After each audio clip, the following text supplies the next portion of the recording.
नमस्कार, मायनगरी न्यूजमध्ये आपलं स्वागत। वस्त्रनगरी इचलकरंजी हादरली आहे।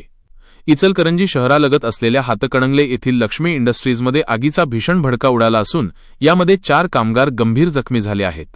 या संदर्भात अधिक माहिती देत आहेत आमचे प्रतिनिधी संतोष मोकाशी। हातकणंगले तालुक्यातील लक्ष्मी इंडस्ट्रीज येथील ऑर्बिट ग्रुपच्या यंत्रमाग कारखान्यात ही दुर्घटना घडली। कारखान्यातील इलेक्ट्रिक रूममध्ये अचानक शॉर्ट सर्किट झाल्याने आग लागली होती। ही आग विझवण्यासाठी राहुल पाटील, रामनिवास, अविनाश शिरीगिरे आणि दीपक कांबळे हे कामगार तत्काळ त्या ठिकाणी धावले।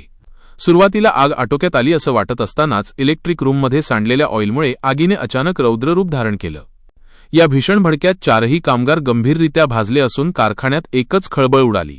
जखमींना तातडीने इचलकरंजीतील इंदिरा गांधी रुग्णालयात दाखल करण्यात आलं असून त्यांच्यावर उपचार सुरू आहेत।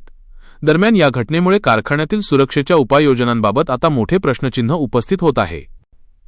बघत रहा मायनगरी न्यूज। इचलकरंजीच्या प्रत्येक घडामोडीसाठी आमचे विशेष बुलेटिन।